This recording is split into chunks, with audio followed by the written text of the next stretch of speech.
La ciencia es el futuro. Sin ciencia no hay futuro. Hola amigos, soy Modesto Montoya, director y conductor del programa Encuentro con la Ciencia, un programa que promueve la educación, la ciencia, la tecnología y la innovación a través de entrevistas con sus protagonistas. En esta oportunidad estamos con nuestro amigo Guido Penano, quien es bastante querido por nuestros seguidores. Su primera entrevista ya está por los 160.000 personas que han visto, y entonces su palabra para nosotros es bastante importante, sus opiniones. Y ahora vamos a tratar el problema que está pues en la boca de todo el mundo, el señor Trump, sus decisiones, ya no podríamos decir controvertidas, simplemente sus explosivas decisiones que tienen. Me acuerdo cuando estuve en Estados Unidos en el año 1988, los científicos norteamericanos con quien yo conversaba me dijeron, en Estados Unidos las instituciones son suficientemente fuertes, a tal punto que si se le ocurre al electorado nombrar a un loco a la cabeza, no pasa nada, todo va a seguir normal. ¿Será este el caso? Vamos a conversar sobre ello con Guido. Gracias, Guido, por estar con nosotros. No, buenas noches, un placer para mí como siempre. Gracias por invitarme. Cuéntame la pregunta que hice en Estados Unidos y que la gente dice que todo va a ir normal, no importa quién esté a la cabeza del gobierno. ¿Crees que es el caso? Bueno, tengo mis dudas, sinceramente, porque yo llegué por primera vez a estudiar mi posgrado en Estados Unidos, imagínate el año, inicios del 73. Y en esa época Estados Unidos estaba muy remecido por todo el movimiento hippie. No sé si te acuerdas, eso, Sí, claro. ¿no? Pelo largo, Todavía me digamos, queda, todavía me queda. está bien, el pelo largo y la reacción en contra del sistema y demás. Y todo el mundo decía, ah, ya este es el colapso de la sociedad americana. Y yo vivo sorprendido de la capacidad de, digamos, de reacción y de recomposición que tiene ese territorio y ese país. Y creo que la razón más sólida que está detrás es que tienen una capacidad de adaptación al cambio que es sorprendente, y eso puede explicarse porque es un país hecho de inmigrantes. Y entonces es esa condición de inmigrantes que tienen todos los que viven en Estados Unidos, de alguna manera les da esa flexibilidad de adaptarse a los cambios y a las nuevas situaciones. Sospecho que por ahí va la explicación, porque no es una sociedad con grandes arraigos históricos de siglos de cultura y de siglos de valores inamovibles, por decirlo de alguna manera, ¿no? Bueno, pero decías que tienes tus dudas que las cosas sean normal ahora con Trump. No, no, no, yo creo que Trump es una de estas amenazas al sistema típico norteamericano de instituciones relativamente sólidas, comparativamente con otros países, pero no creo que esto pueda durar. Yo no soy de aquellos que ven el colapso de una sociedad. Los países no mueren de infarto, los países mueren de anemia poquito a poco, ¿de acuerdo? Trump no tiene ni 2 meses, 3 meses tendrá en el gobierno, y ya hay jueces que le están parando los machos, como se dice, y dentro de 2 años hay elecciones, y hay elecciones legislativas. Y no te olvides que Trump tiene un voto de diferencia con el Partido Demócrata en el Senado y 5 votos de diferencia en la Cámara de Representantes. Y voltear eso puede ser muy fácil en una elección de 2 años de desgaste y de hartazgo de una sociedad que le gusta. La sociedad americana, por definición, es muy conservadora, aunque parezca mentira. Y cuando ya comienza, ya están detestando a Elon Musk, ya están sintiendo los estragos de una inestabilidad que no les gusta, por supuesto, para nada. Y por supuesto que es posible que de aquí a año y medio, 2 años, encuentres que el Congreso de Estados Unidos es dominado por los demócratas y ahí te cuento que Trump la va a pasar muy mal. Probablemente le cueste hasta el cargo. Así de claro. ¿Por qué? Porque lo van a poder acusar de haber violado la Constitución de Estados Unidos y haber violado reglas y eso que tú acabas de mencionar, las instituciones que para los norteamericanos es muy importante. Y entonces, Exactamente, e- este, es lo que este decía. partido, este partido no ha terminado, este partido empieza recién, ¿no? Ahora, y el señor Elon Musk que parece que está perdiendo bastante económicamente, de eso seguramente lo hará reaccionar también, ¿no? Ya anunció que se va a dedicar solo a medio tiempo al trabajo que le ha dado Trump, porque tiene que regresar el otro medio tiempo a salvar su imperio que está comenzando a hacer agua por todos lados, ¿no? Claro, sí, pues, pero no solamente el señor Musk, sino mucha gente que está, te decía antes de la entrevista, las personas que han ahorrado, por ejemplo, en América Latina, todo el mundo tenía confianza, fe en el dólar y el dólar les está haciendo perder de dinero ahora. Bueno, el dólar está perdiendo valor definitivamente en una coyuntura. Ojo, es una coyuntura. El dólar ha perdido valor en otros momentos. Ahora, el dólar en sí viene perdiendo valor desde el año 1945, cuando terminó la guerra. Y te lo pongo y te lo explico de una manera muy sencilla. Mira, en el año 45, cuando termina la Segunda Guerra Mundial y Estados Unidos fue el gran ganador de esa guerra, Estados Unidos impuso en las reuniones de Bretton Woods que su moneda, el dólar, debía ser la divisa internacional. Y dijo, y además, mi moneda tiene respaldo en oro, dijo en ese momento. Yo tengo el oro suficiente, equivalente y necesario para respaldar mi moneda. Y todo el mundo hablaba del respaldo del dólar con respecto al oro. En ese momento la cotización de una onza, mira, de una onza de oro, de una onza Troy, de oro fino, se cotizó en $19. Y entonces tú sabías que si tú tenías $19, tenías guardado en Fort Knox y en los depósitos norteamericanos una onza. Eso fue el año 45. Hoy día, hoy día, esa misma onza, porque la onza no se ha ni oxidado, no se ha, digamos, reproducido, es la misma oncita o una onza Troy. ¿Cuánto vale hoy día esa onza Troy? Vale $3.200 de Tremendo. $19 a $3.200. Mucha gente me dirá, wow, ¿cómo ha subido el oro? Y no es así. Lo que ha pasado es la misma onza. Lo que pasa es que ahora para poder tener esa misma onza, ya no tienes que poner $19, tienes que poner $3.320. ¿Te das cuenta? ¿Qué ha pasado?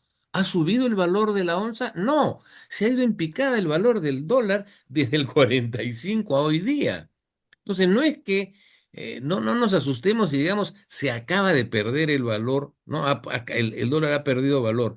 Viene perdiendo valor desde, imagínate cuándo te digo, de 19 para conseguir el mismo producto que tiene el mismo valor intrínseco, una onza, Troy de oro, antes tenías que poner $19, ahora tienes que poner $3.220. ¿Qué ha pasado? El dólar se ha achicado, ha perdido valor, entonces hay que poner muchos más dólares para conseguir lo mismo.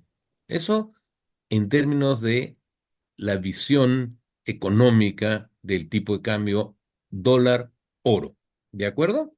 Ahora en la coyuntura de los últimos meses, por el accionar del señor Trump, se ha debilitado más el valor de esa moneda llamada dólar. Y se han fortalecido las otras. Se ha fortalecido evidentemente el oro como medio de intercambio dólar-oro, pero también se ha fortalecido el euro, por ejemplo. ¿Correcto? El euro ha mejorado su valor con relación al dólar. Entonces, tú me preguntas, ¿y qué deben hacer las personas que ahorran? Bueno, lo primero que yo le diría a las personas que ahorran es que piensen como se debe pensar en estos términos, que es, en primer lugar, que no se dejen llevar, ¿no? Por asesores de esos que compran, porque está pasando mucho eso, ¿no? Y que cobran por asesorar. Lo único que yo les diría es, ¿quieren la mayor seguridad posible? Diversifiquen. ¿Qué significa diversificar la cartera acá?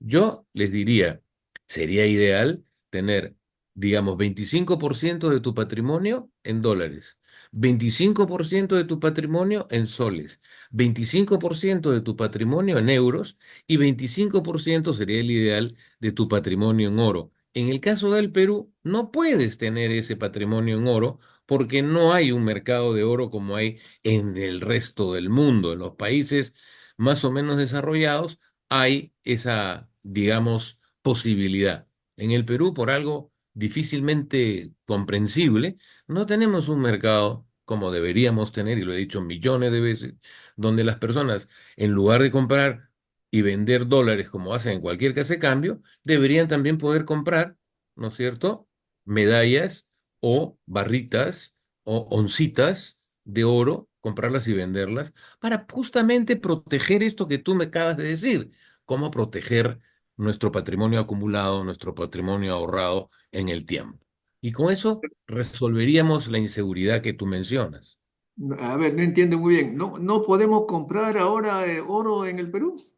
Como No decía. está, no está disponible, debería estarlo, debería haber tiendas donde tú vas y compras una. Mira, si tú llegas a Dubái, y llegas a un hotel en Dubái, así como hay esas máquinas donde tú puedes comprar chocolates, papas fritas, ¿no? Y ahí metes tu moneda y sacas el producto, o metes tu tarjeta de crédito y sacas la otra. Bueno, en esos sitios hay máquinas que te venden oro, te venden media onza, te venden una onza, te venden un cuarto de onza y te lo cargan a tu tarjeta de crédito. Imagínate.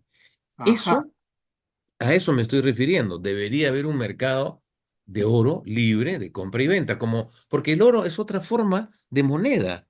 No entiendo por qué. Acá te quieren cobrar hasta el IGB, como si estuvieras comprando zapatos o si estuvieras comprando camisas. No, pues, eso ya se lleva toda la razón de ser del concepto de ahorrar, ¿no es cierto? Tú puedes comprar euros, puedes comprar dólares, puedes comprar soles.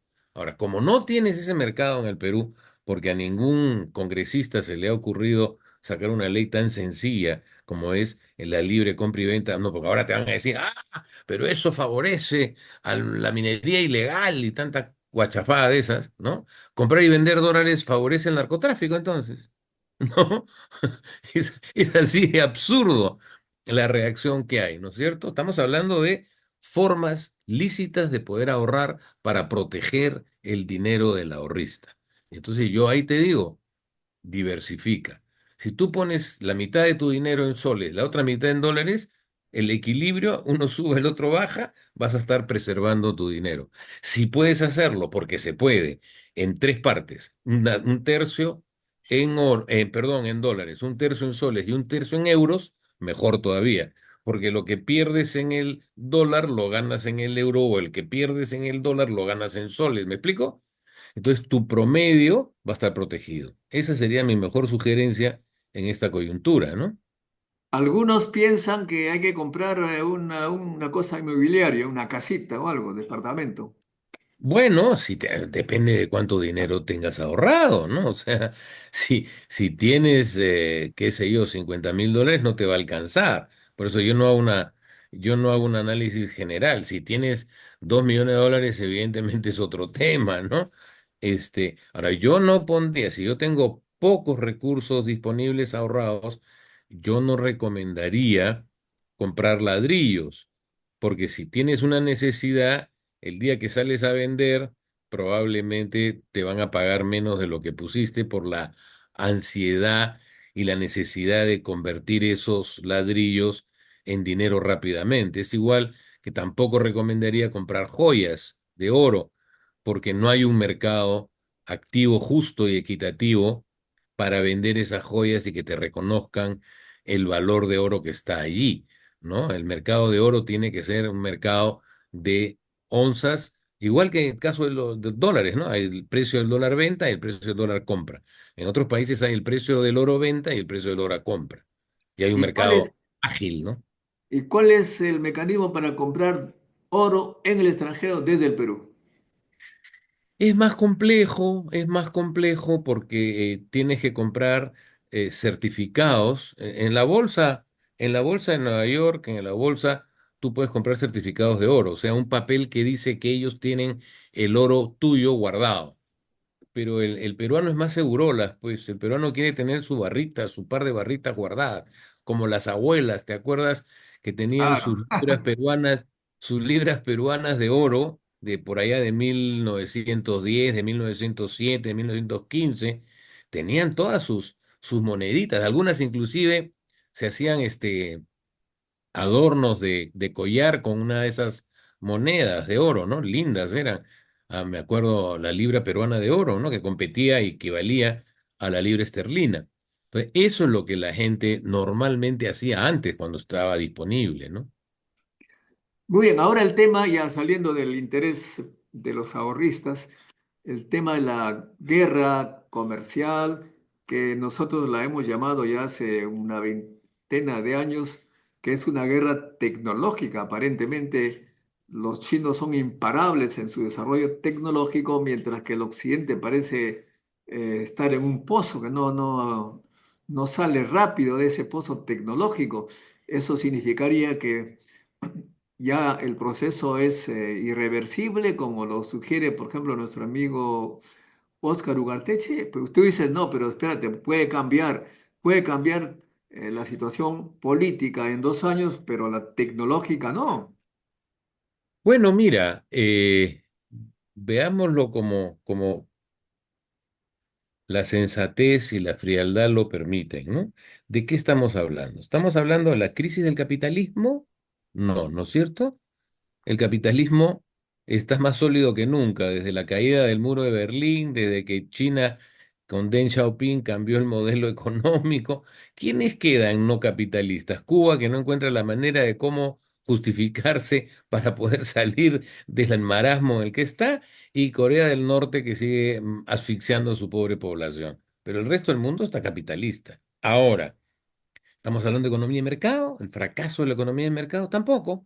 China es más economía de mercado que nunca, Rusia es más economía de mercado que nunca, ¿no? Entonces, por ahí tampoco es el tema de discusión de qué está colapsando. ¿La cultura occidental está fracasando?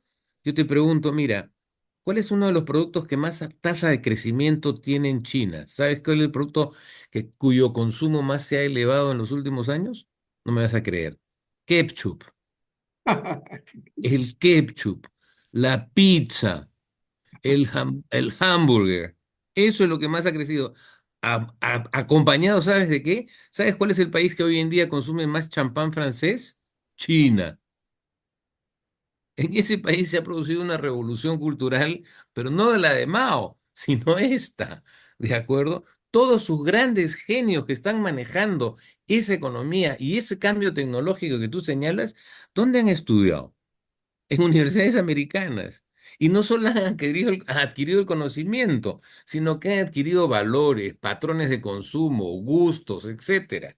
O sea, no nos olvidemos de eso. Entonces, la cultura occidental, que normalmente cuando hablamos de cultura occidental hablamos de Europa y Estados Unidos, esa cultura occidental se ha expandido.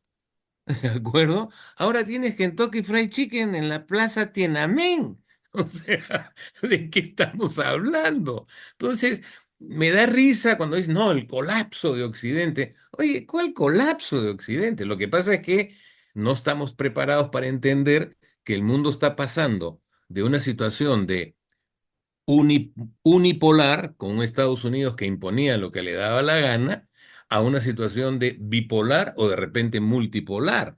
Bipolar sin duda, porque ahora hay dos grandes economías en el mundo que compiten, la China y la norteamericana. Y una de las variables fundamentales de esa competencia es lo que tú acabas de mencionar, la variable tecnológica, ¿no? Variable tecnológica que hay otro grupo de gente que está aterrada porque han perdido la carrera, los europeos. Y los europeos están tan angustiados y están tan preocupados que eso está teniendo inclusive impacto en sus sistemas políticos. Si te fijas, una Europa que se siente que ha perdido la carrera por culpa de las sociales democracias que han gobernado sus países y que se dedicaron básicamente a promover, digamos, valores de tipo social, y que hoy día todo eso se está revirtiendo, y por eso vas a entender que hay pues una Meloni, que hay un Orbán, ¿no? Que hay toda una derecha que quiere entrar a forzar una etapa de recuperación de crecimiento económico y a meter plata no en programas sociales, sino en programas tecnológicos. Eso está clarísimo. El famoso dicho de los de los europeos es increíble. Estamos tan mal, ¿por qué? Porque cedimos nuestra defensa a Estados Unidos, cedimos nuestra energía a Rusia, que es la que los abastece de gas y de petróleo, y cedimos nuestro comercio exterior a China, que la ruta de la seda los ha inundado totalmente. Entonces, ahí hay un tremendo desafío que vamos a ver qué son capaces de hacer los europeos. Pero estamos hablando de que estamos encaminándonos, y yo creo que ya es indiscutible, a un mundo donde se ha expandido el capitalismo, donde se ha expandido la economía de mercado, donde se ha expandido la cultura occidental, y donde hay ahora una situación de bipolaridad de poderes que antes no había, y que eso obviamente tiene afectado de los nervios al señor Trump, y no sabe cómo hacer para recuperar la unipolaridad que tenía Estados Unidos en el pasado. Y a eso le llama él Make America Again, ¿no? First Again. Claro, quiere regresar a un sistema de unipolar donde Estados Unidos mandaba. Ya no puede hacer eso. Y la razón fundamental porque ya no puede hacer eso es por lo que tú has mencionado, que ahora compiten en la misma cancha con los chinos, y los chinos le ganan tecnológicamente en una serie de áreas, ¿no? Ahora, el, un poco que el libre mercado, yo decía dentro de mí, el libre mercado, la libertad total, digamos, favorece, No, eso no favorece existe. cuando tú eres fuerte, cuando quieres imponer tu fuerza, Claro, claro. pero ahora que no eres tan fuerte, pongo barreras. Y eso es lo que está un poco molestando a todo el mundo, por poner barreras, porque ya no puedo ser no tengo más el monopolio como antes. Como tú dices, ahora se abre Claro. la posibilidad de otros. Es que Estados Unidos o el señor Trump y sus seguidores más cercanos, no la ven fácil en su acostumbrado unipolar, ¿no? Mundo unipolar, donde ellos imponían todas las condiciones. Ahora les está costando, y les va a costar, creo yo, muchísimo, aceptar que viven en un mundo multipolar, donde ahora hay otras potencias que se le paran frente a frente, como está haciendo el señor Xi Jinping, y le dicen, no, lo que a ti te da la gana, no. Lo que tú quieres hacer como a ti te da la gana, no. Y ahí está la crisis que estamos viviendo ahora, ¿no? La crisis que estamos percibiendo es una confrontación, ya no con ejércitos, ya no con buques y tanques, pero sí ha empezado con aranceles. Probablemente termine también ahí en el tema arancelario, porque no creo que ninguno de los dos se sienta seguro de una destrucción total de un lado y otro, como era antes, ¿no? La Primera Guerra Mundial y la Segunda Guerra Mundial se resolvieron, como se dice, a patadas. Esta de acá se está resolviendo a arancelazos, de alguna manera, ¿no?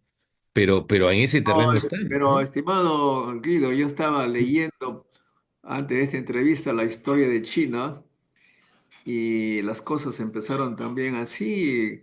El último emperador quería impedir que Inglaterra ingresara a China con sus productos y luego le pusieron el opio, contrabando, y la guerra finalmente comenzó justamente por especie de aranceles también.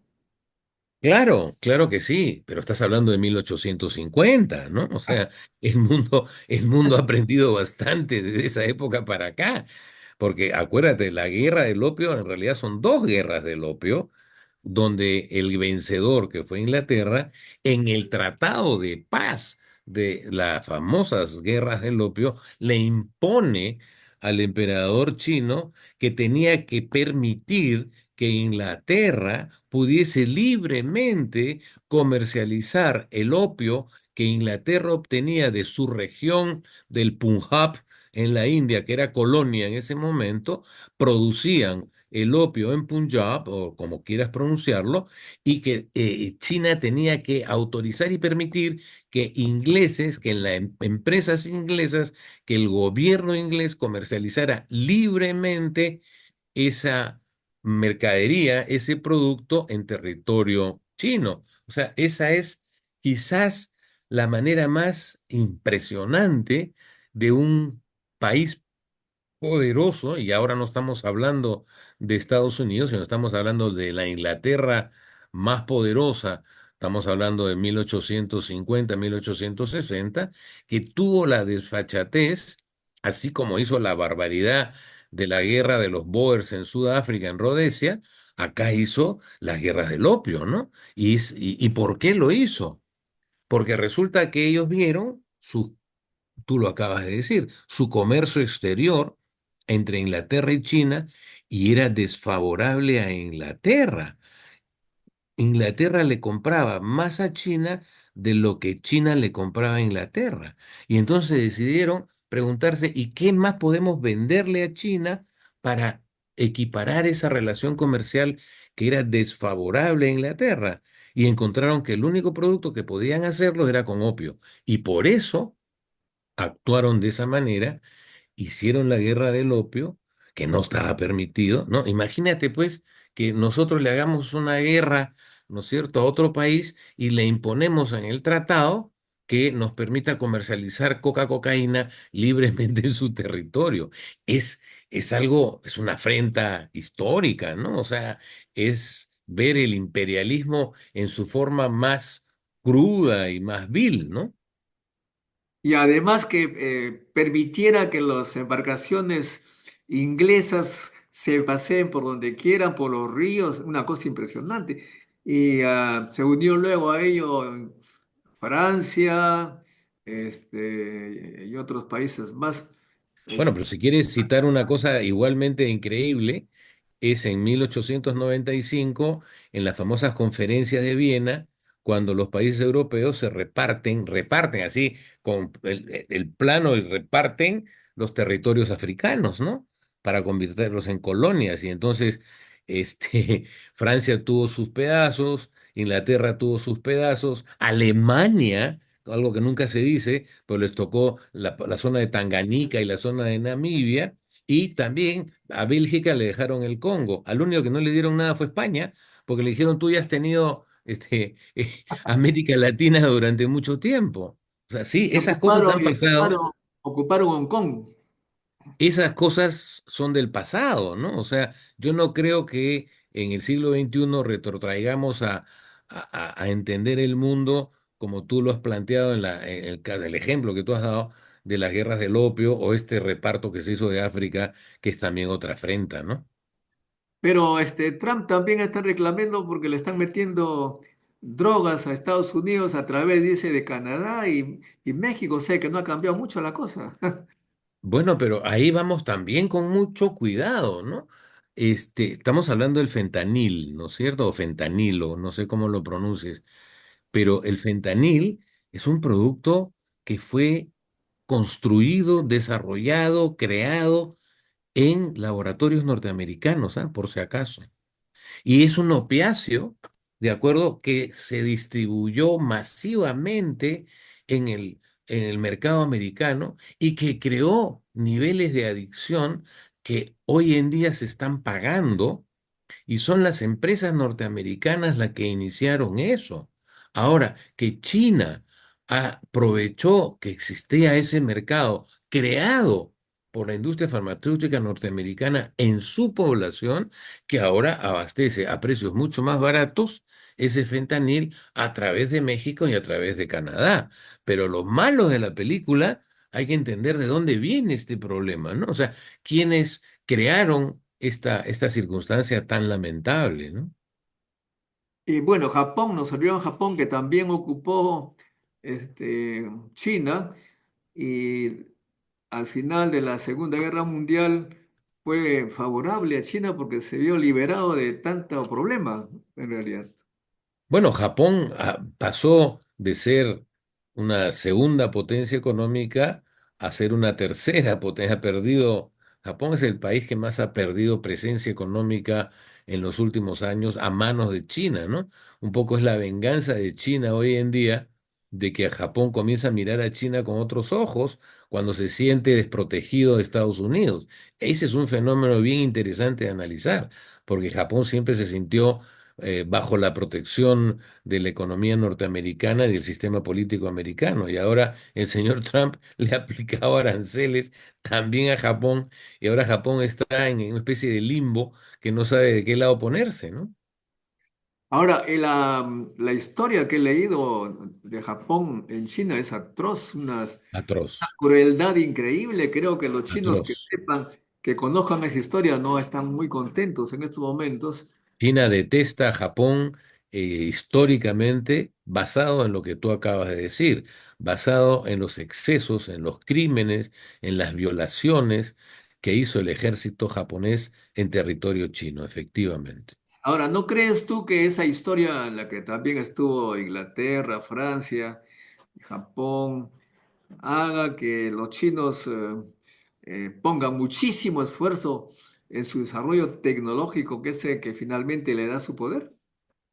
Bueno, mira, no me atrevo a sacar de ahí una conclusión en el sentido que el avance tecnológico chino sea una especie de venganza contra todos estos países, acordándose desde la guerra del opio contra Inglaterra y demás.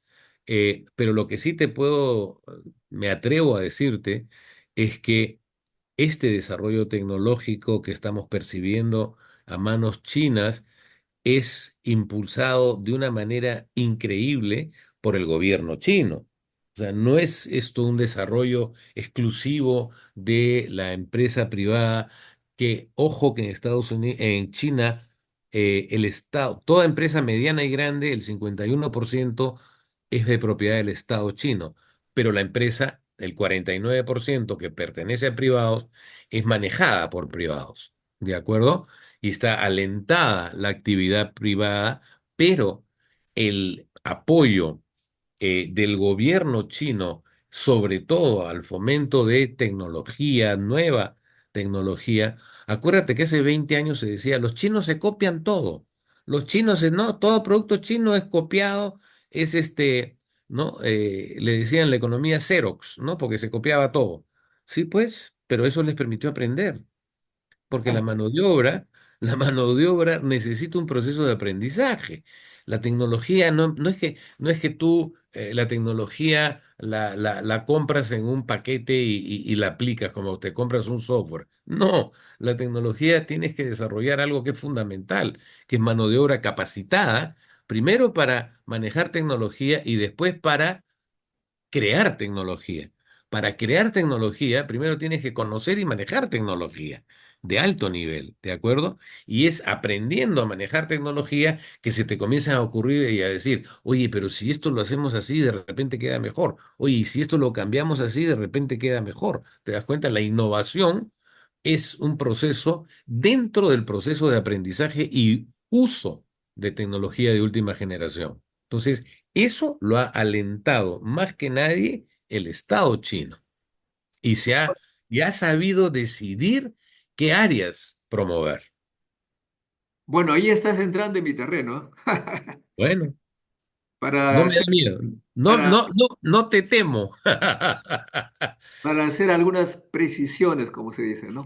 Dale. En primer lugar, tecnología es el saber hacer, que uno sepa hacer. Producto tecnológico es el que se hizo una vez, pero si tú tienes ya el saber hacer en el cerebro, puedes crear nuevas cosas. O sea, una cosa es copiar, tú copias un producto tecnológico, ahí no estás creando nada, estás copiando. Estás aprendiendo. a copiar, pero para crear ya es hacer tecnología. Hacer tecnología es crear cosas nuevas. Lo otro es técnica, nada más. La técnica es copias, cómo funciona el aparato, cómo la Tú manejas. no, tú no puedes innovar y crear tecnología sin antes saber utilizar la que está disponible. Claro, Y por es, eso, por eso digo, primero la técnica, pero la ujú, tecnología es un proceso posterior. Y es precisamente innovar. hace un par de años, hace un año nomás estuve en Europa, en un congreso científico, y me sorprendió que me dijeran en los laboratorios más modernos que China les lleva 15 años de adelanto y es imposible atraparlos, alcanzarlos. O sea que parece que Europa realmente va a estar en graves problemas. No sé cuál será la posibilidad de Estados Unidos, pero la cosa no se pinta muy bien para Europa, ¿no? Europa va a tener o sea, en 15 años definitivamente, o sea, te has despreocupado tanto de fomentar tus cambios y tus nuevas innovaciones tecnológicas en el caso de Europa, que le va a tomar un tiempo mucho más largo recuperar el terreno perdido. Pero no me digas que eso no es factible de hacer. ¿Por qué? Porque yo, como ya tengo más canas que tú, yo me Ah, acuerdo cuando era muchacho que los primeros Toyotas, autos Toyotas que llegaron al Perú después de la Segunda Guerra Mundial, parecían una caja de zapatos mal hecha, ¿de acuerdo? Porque Japón estaba recién aprendiendo a hacer automóviles y mira lo que fueron capaces. Y después me acuerdo cuando llegaron los primeros vehículos coreanos, el Hyundai primero, que era un Pony, de modelo Pony, que eran horrorosos y además lo pateabas y se hundía la lata, era una cosa pésima. A los 2 meses le sonaba todos los tornillos del bendito carro. Y hoy día ves un Hyundai y dices, ¿qué tal carrazo? Y hace no mucho tiempo pasaba lo mismo con los autos chinos. Y hoy en día todo el mundo respeta la calidad de los autos chinos. ¿Qué ha habido ahí? Un proceso de aprendizaje de la calidad. Pero lo primero que tienes que aprender para calidad es que tu mano de obra tiene que ser una mano de obra que aprende el proceso y se va calificando. Y en ese proceso comienza a aprender a aparecer la capacidad para generar nuevas tecnologías. No hay manera de que tú hagas nuevas tecnologías si no has aprendido a manejar la tecnología existente. ¿Te das cuenta? claro, bueno, ¿y qué pasa con nuestro país que no hace absolutamente nada por despegar en algo tecnológico? Tú que conoces a los empresarios, a la gente de tu entorno, ¿cuál es el problema que no impulsa la tecnología? El Bueno, primero saber porque, hacer. claro, primero porque tenemos un Estado que no tiene idea de lo que tiene que hacer, ni hace lo que se requeriría para que se haga. Porque si tú me hablas de tecnología, yo te digo, pero sí, pues para poder desarrollar tecnología tienes que tener sectores productivos que requieran alta tecnología, ¿no es cierto? O sea, ¿qué mejoras tecnológicas hemos tenido, por ejemplo, en la industria pesquera en los últimos años? Hay gente que trabaja y ha trabajado en el ITP, en el Instituto Tecnológico Pesquero, y hay una variedad de productos que se han hecho ahí que están como en museo, pero jamás el Estado peruano que financia el ITP ha dado el paso siguiente, que decir qué tipos de productos podemos impulsar con políticas muy claras de apoyo a la industria para que se dé una transformación del producto pesquero. Desde los años 50 hacemos harina de pescado y seguimos haciendo harina de pescado. Lo que te Y ni decía, siquiera hemos, lo que te ni decía, siquiera hemos mejorado eso. claro, lo que te decía sobre los empresarios es que he escuchado a varios empresarios que, por ejemplo, muestran, qué sé yo, un celular y dicen, la tecnología la compramos. O sea que el hecho que compre un aparato tecnológico dice que se compra tecnología. La tecnología no se compra, la tecnología se aprende. Es- La tecnología implica un proceso de desarrollo. La tecnología es, mira, tú puedes comprar tecnología, claro, pero eso significa que nunca vas a estar en un programa para innovar y desarrollar, porque la has comprado y entonces no las, pero ni siquiera, justamente, pues, justamente no compras tecnología, lo que compras es el aparato, el objeto, el producto de claro.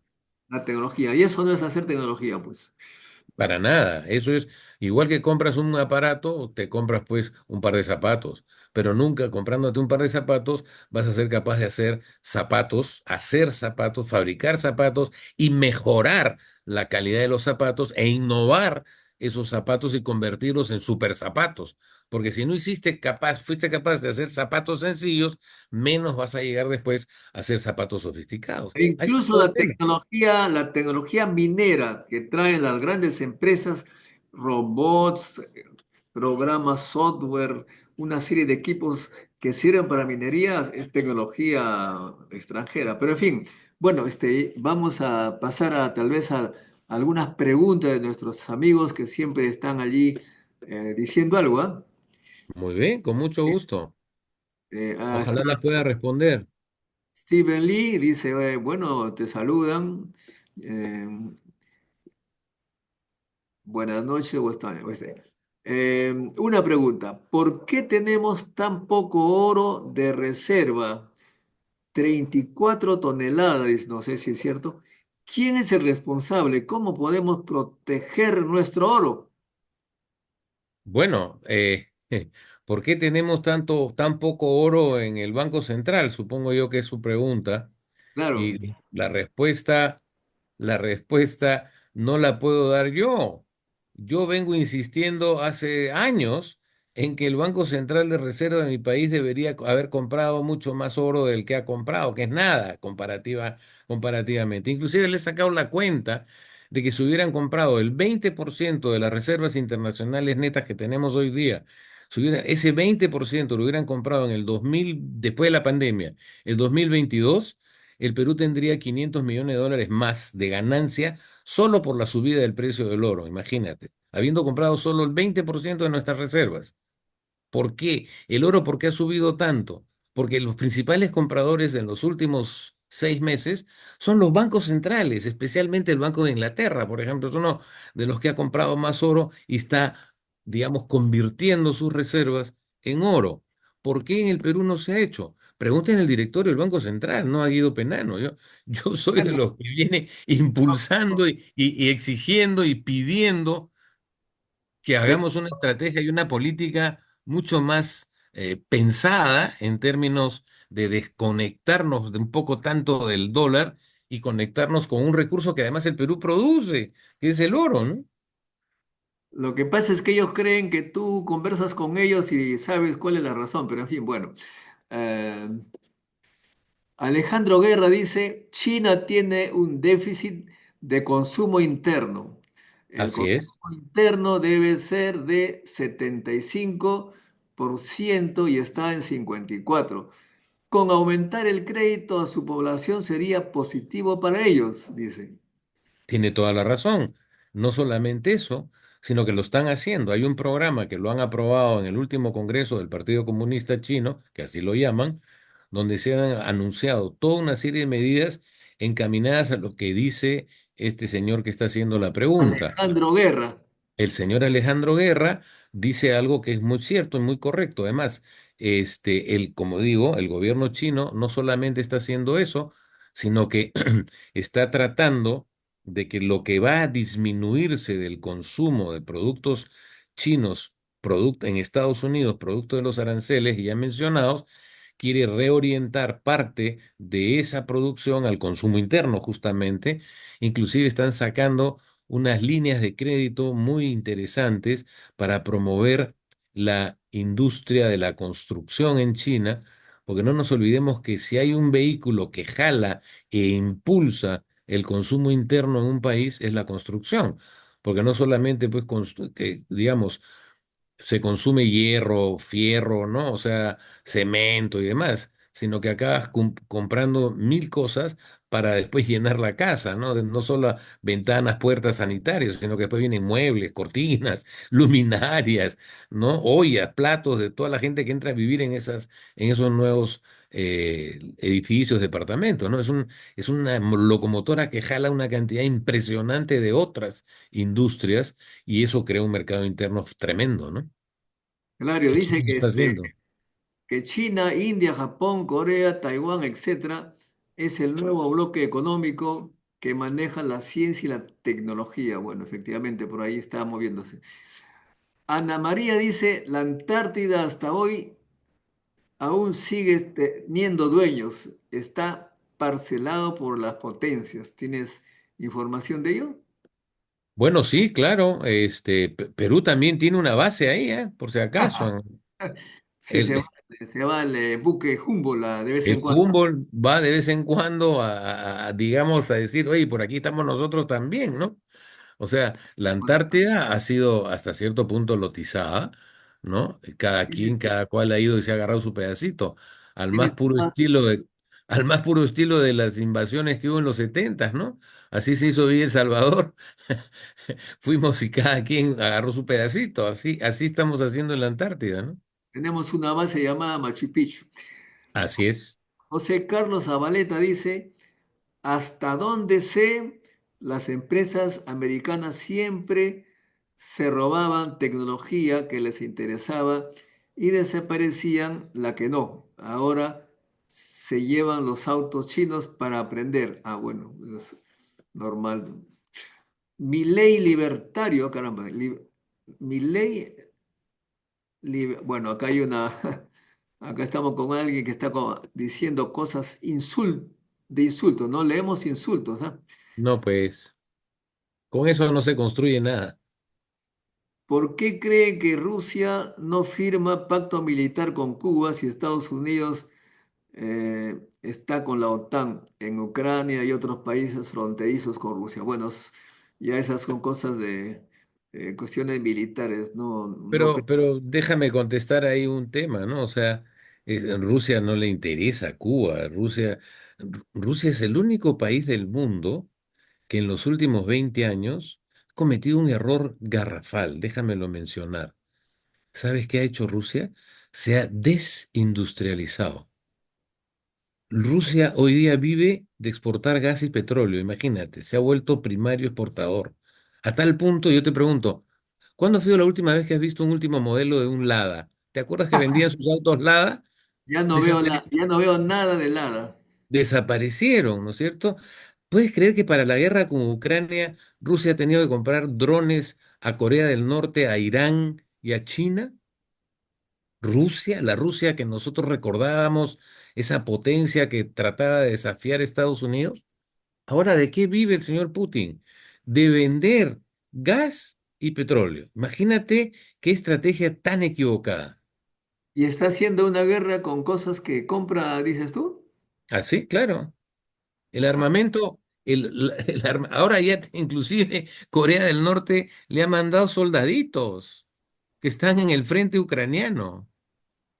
Ah, bueno, bueno, eso ya sería lamentable, pero en fin. No, pero es ahí están, y han sido capturados. Sí, sí, he visto, sí, he visto. Juan Bueno, Namucho dice, ¿qué es lo que uno come como universitario? Dice, ¿qué es lo que uno como universitario podría hacer para empezar a generar un cambio en la manera en la que se desarrollará el país en los próximos años? ¿Qué le pide, lo qué es, que, bueno, los universitarios, qué tendrían que hacer? bueno, lo primero que tendrían que hacer los universitarios es tomar una decisión muy importante, asumir compromiso político. Porque no basta con ser universitario y pensar que uno es profesional.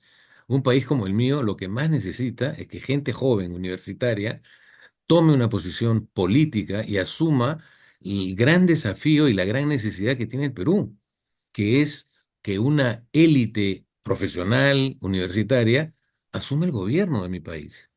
Eso es fundamental. Ese mensaje que tú acabas de dar, lo haré llegar a la uni porque en la uni los estudiantes no les interesa nada de ello.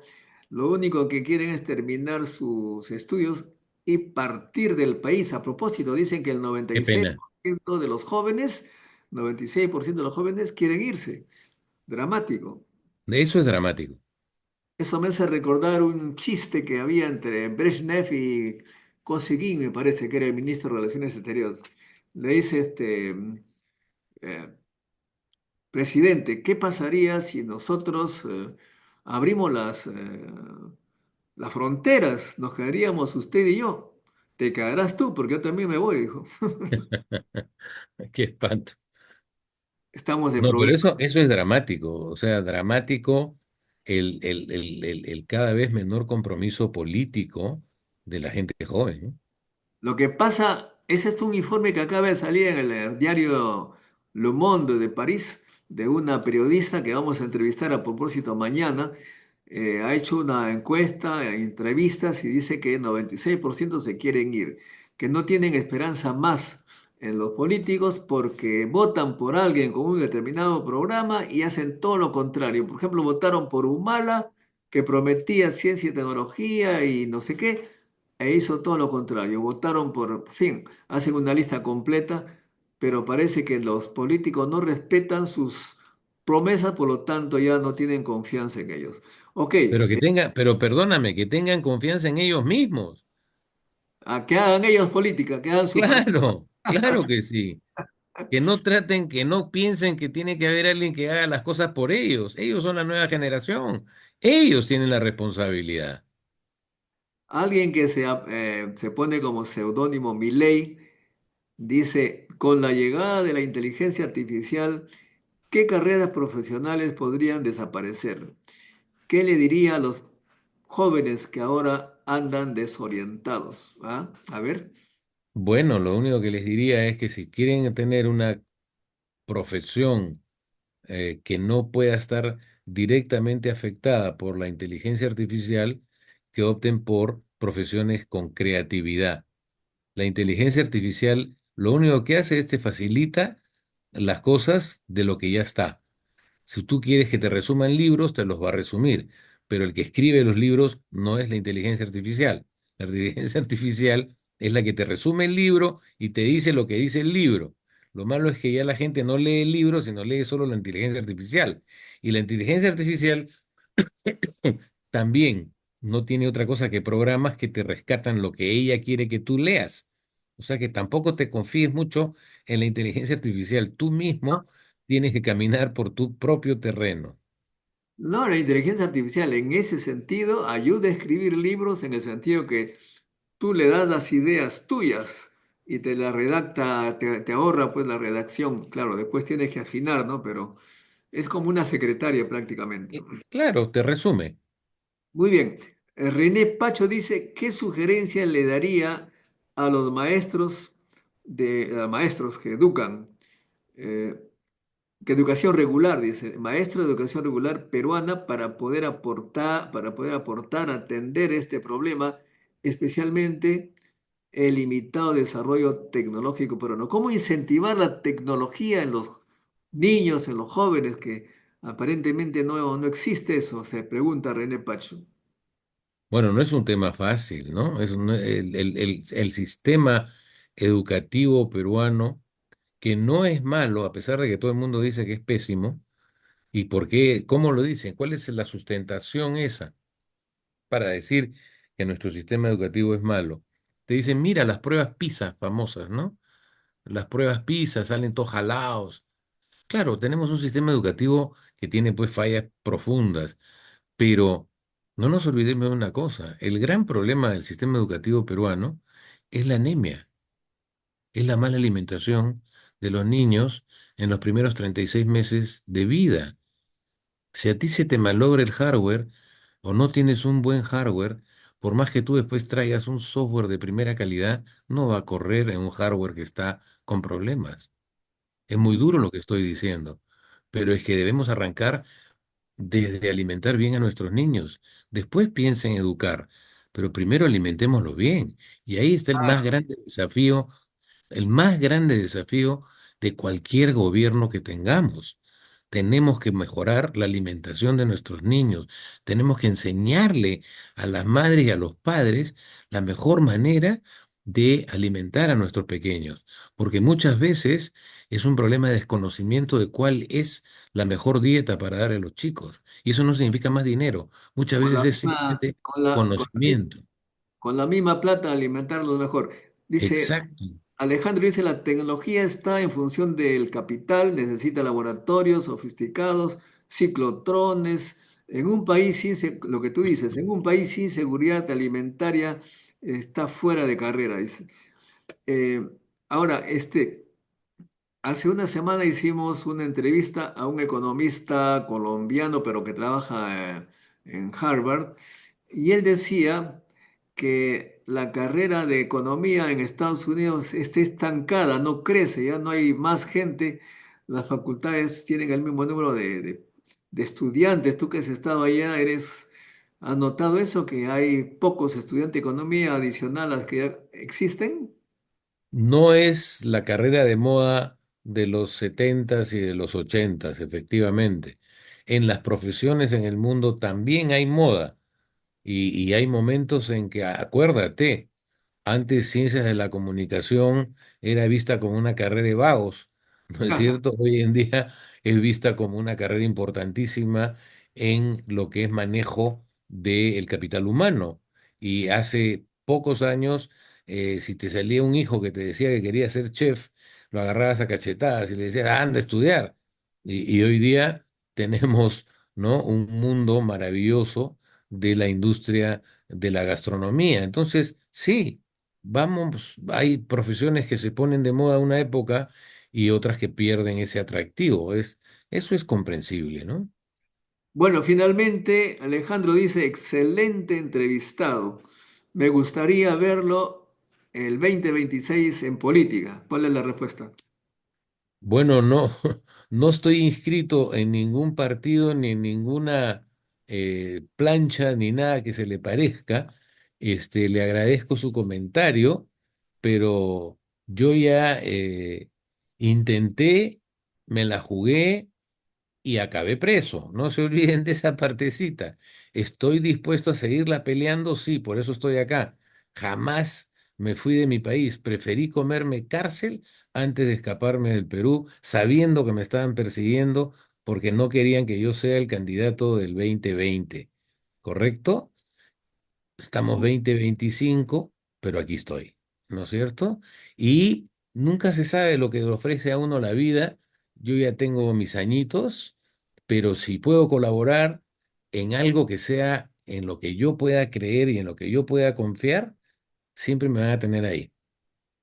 Bueno, hay otras preguntas que desafortunadamente no vamos a poder abordar porque se nos acabó el tiempo. Muchas gracias, estimado Guido. Estaremos en contacto, por favor, para que nuestros seguidores estén cada vez más contentos. Gracias. Con nosotros será entonces hasta un próximo encuentro con la ciencia. Chao, chao, chao. Muchas gracias, buenas noches. La ciencia es el futuro. Sin ciencia no hay futuro.